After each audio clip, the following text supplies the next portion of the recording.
Cricket টি-20 series খেলতে ঢাকায় এসেছে পাকিস্তান ক্রিকেট দল। সফরকারীদের বিপক্ষে 3টি ম্যাচ খেলবে স্বাগতিকরা। বাংলাদেশ সফরে 2 ভাগে ঢাকায় আসে সালমান আগা খানের দল। প্রথম বহর সকালে ও দ্বিতীয় বহর আসে বিকেলে।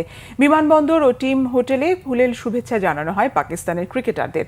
এই সফরে সাইম আইয়ুব, ফখর জামান, মোহাম্মদ নওয়াজ, আবরার আহমেদ, খুশিদল শাহ, ফাহিম আশরাফদের নিয়ে গড়া 15 সদস্যের পাকিস্তান দলে নতুন মুখ বাঁহাতি পেসার সালমান মির্জা। ইনজুরিদের কারণে নেই সহ অধিনায়ক শাদাব খান ও পেসার হারিস রৌফ।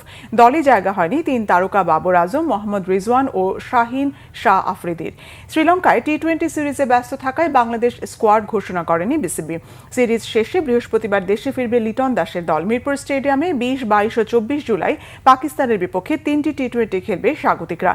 দুই দেশের ক্রিকেট বোর্ডের সম্পর্ক উন্নয়নের অংশ হিসেবেই এফটিপির বাইরে এই সিরিজটি। সবশেষ 2021 সালে বাংলাদেশ সফরে 3 টি-20 ও 2 টেস্ট খেলেছিল পাকিস্তান। বৃহস্পতিবার ঐচ্ছিক অনুশীলন করার কথা তাদের। আনুষ্ঠানিক অনুশীলন শুরু হবে শুক্রবার থেকে। ঢাকায় আসার আগে করাচিতে 7 দিনের ক্যাম্প করেছে পাকিস্তান।